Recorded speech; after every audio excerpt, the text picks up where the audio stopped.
Good morning, team. It's Sunday. Uh, so it's been a while since I've done a video.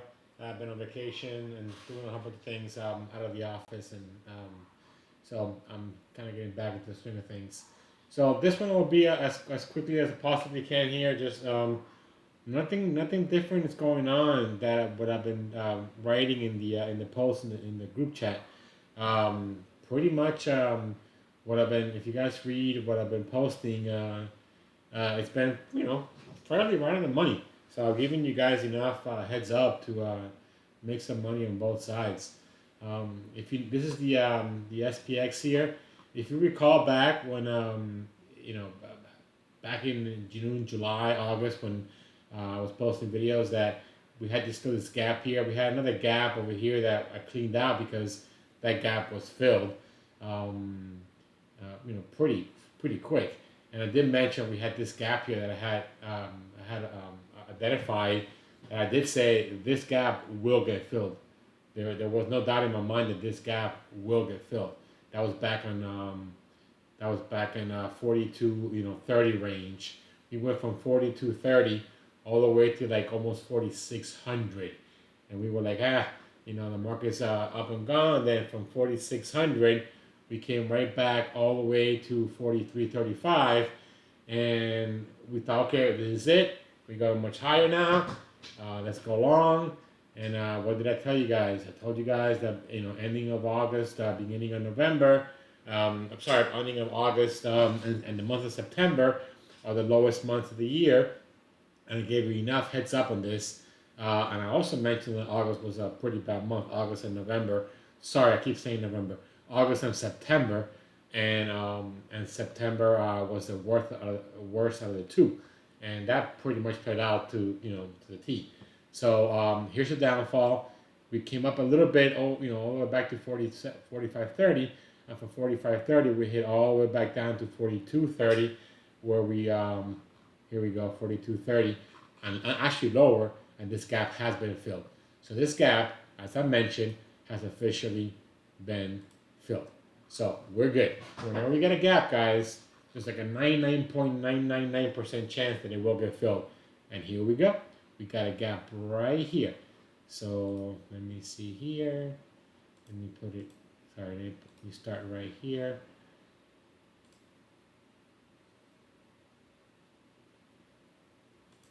Right there. We have this gap now. Let me make this a little bit nicer circle. Here we go. We have a gap. We have a gap to be filled.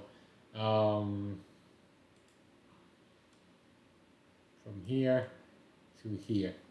So what is this level right here? 43, let's say 70-ish, 73, 72, around. Actually, my fault. This is the level right here. 44, anything above 4,400, this gap gets filled. 4,400, we're at 43.08. That's 92 points away. That's a nice rally from here. When we get there in the next couple of weeks, I seriously doubt it. We're probably going to hit our head somewhere here. We have the 21 to deal with right here. So once we deal with this 21, we might bounce around for a little bit, and then we might go higher, maybe to like the 44.18, 44.20 level, and then we have the 44.50 level to contend with. Then later on the 45.37 level, and then we got the 4,600 previous high, and then from there, Christmas rally, and then we take off to the races. 2024 should be a good year. Pre-election years are usually pretty bullish. If we have a sitting president that is renewing again, usually it contends to a bullish year. Another bullish tone. Well, here's the little mini squeeze we had, 3 days, and then when we fired, boom, we went down from there. We had 12 days around there of a squeeze, of a fire squeeze. Usually we have about 8 or 9. We had a long, elongated, squeeze here. We kind of went sideways for 3 to 4 days. So it kind of consolidated, and then here we go. We got the first bar as a reversal of momentum. We're not above zero line yet. We're still below zero, but we are reversing from a strong downward momentum to now we're pausing the downward momentum, and then we might, obviously we had a really strong day on Friday. We had a pretty much 100-point move on Friday from pre-market. Pre-market we were down 40 points. 40 points the S&P was down pre-market. The E-mini equivalent, and we ended up 50 points. At one point we were up almost 63 points. So that was a big, huge swing. That's a great sign on the bullish side. And here's the reversal of that momentum. Normally Mondays follow Fridays, so there might be a little bit of an uptick on Monday as well. I don't see us going much further than this 21 all the way up to the 43.70 level. I don't think we're going to go up another 60 points on Monday. Even if we go up 20, 30 points on Monday, that's still going to be 43, 40 around there. It's a nice little move. So this is kind of what I'm looking at. We're building this little downward wedge here. When we eventually break it to the upside, I'm thinking we will. But seasonally, just as I mentioned, that seasonally, the month of October is normally a down month, as it has been. Okay, and then usually at the beginning, I said the beginning of August was going to be a down, usually down. Then we have a nice little uptick, and then we have the September lows. Well, usually we have little slightly up to sideways. It's a little bit of momentum on the upside October, and normally between write these dates down. From the 24th, normally the 27th is actually the official date. The 26th around there. So I would say from the 24th of October to the 31st of October, November 1st kind of thing. We usually have the low, like we usually sell off. So if we have a nice little uptick into the 20th, numbers in October, I would say, guys, start hedging. Either start taking profits early on your longs, or raise your stops if you're actually still buying and selling actual stocks. I don't do that anymore. But if you actually have shares of stock, raise your stops when you get to the 20 something of October, because usually by the 24th on we have a sell off historically. So again, it might not happen this year, but again, I trade probabilities, I trade the math. When something happens more often than none, that's what I lean on, because that's the probability edge that I trade on. So I'm kind of just giving you that heads up. Keep that in mind, okay? So towards the end of October, we usually have a few down days, normally peaking on the 27th as the down day, around there, 26th, 27th, 28th, 25th, 29th, around there, into the end of the month where we start rallying, and then we had the proverbial Christmas rally, November and December, with the end of the month, the end of the year being the highest of that. So be prepared to start adding maybe to your longs if you see that week in October of the 26th, around there, that week. If you see really heavy down days, especially on the 27th, I would say that would be a pretty much buy the dip scenario on that day. Don't be early. If you're early, you're going to have a nice little drawdown coming into it.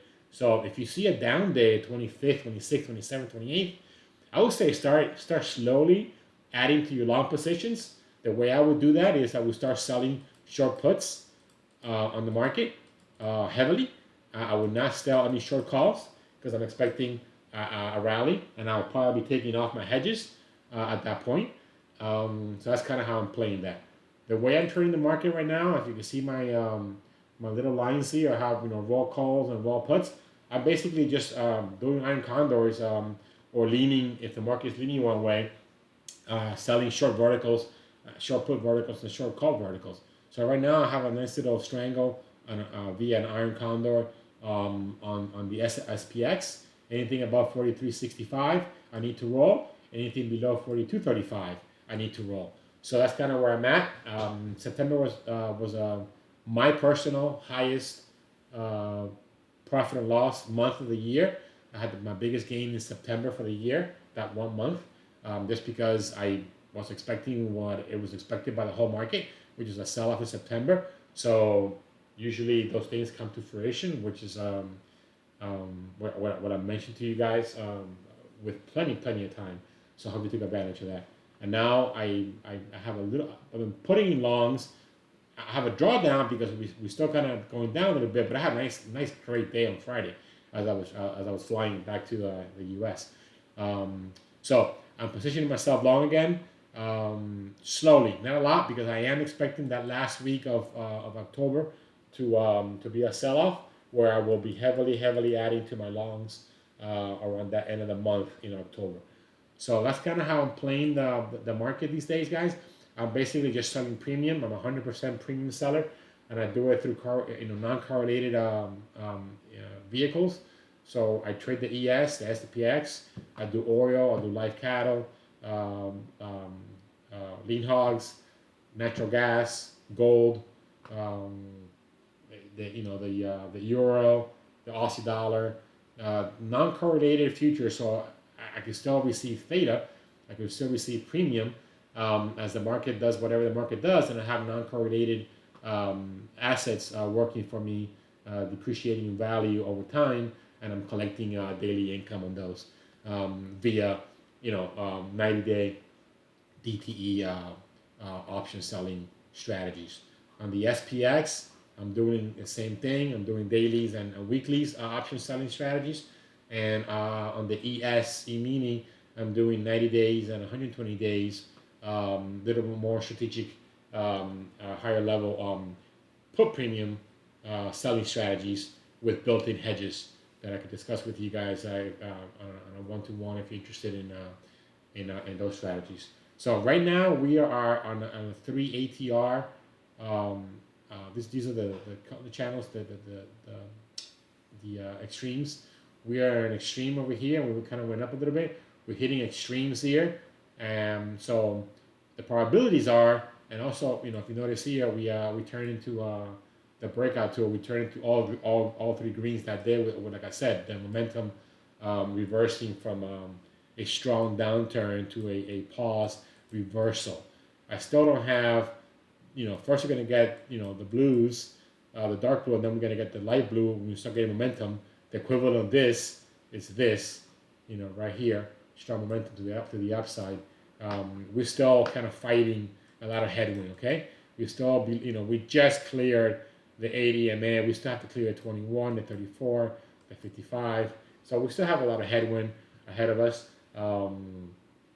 But the signs are turning into at least a reduced downturn for a little bit until, like I said, coming into the end of October. So that's kind of my take on the market right now. I don't have any individual stocks. I'm not scanning for stocks anymore. I'm not trading stocks anymore. I do not want single stock risk anymore. I am a premium seller, which I've been doing pretty much for multiple years, but I'm now 100% to that because proof of concept has shown me that it is definitely a more profitable, more consistent endeavor than trying to pick a breakout or a movement on a particular stock where anybody can say something, come up with a news event or a particular comment and tank the stock for no particular reason. I'm holding the bag on an individual stock. Where if I'm trading the market, I am trading the best 500 stocks in the world at the moment, at any time. And then I'm doing that by adding non-correlated futures products to continue receiving premium with a built-in diversified portfolio that is non-correlated. I don't know if there's a better way to do it. At least for me, it's been working. I am still, quote unquote, trading the squeeze in a way where it's alerting me on where to be positioned.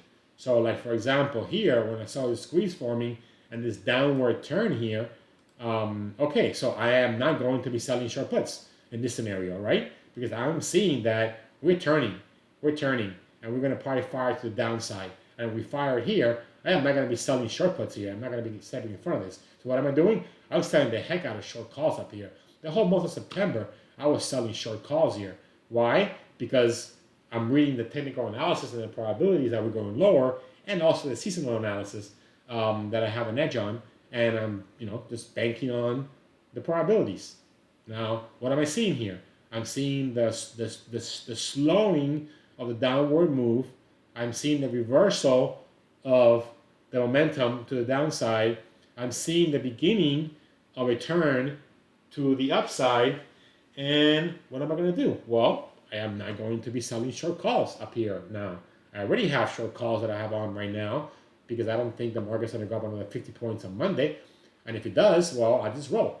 I still have 65, so I have another 60. Let's say 55 points that I have a cushion on. If the market goes up another 50 points on Friday, I got to roll these.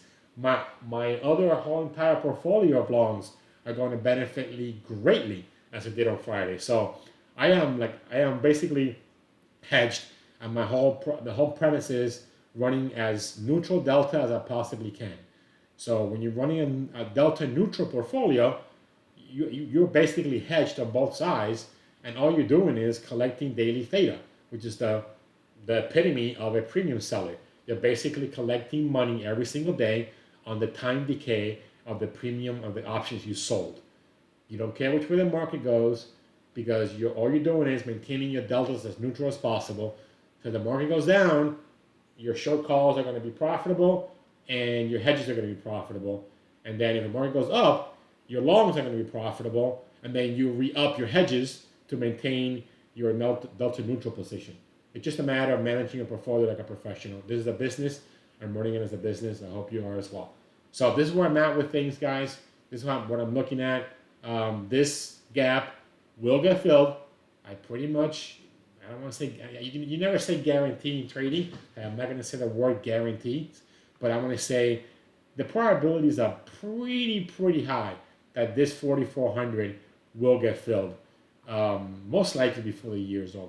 So once you see this little downturn move, look at your squeeze scenario. Look at your bars. If we break below, I would say 42.50 again, then we have some more downward moves. So we might come up a little bit, then kind of go sideways. Come end of October, like I mentioned earlier before, have that down sell off, and then that's when you start loading up on the longs with verification for the year-end rally. I hope this helps, guys. If you have any specific questions on strategy, on how to go about increasing your probabilities and increasing your return on your portfolio, please reach out, and I am here to help. Good trading. God bless.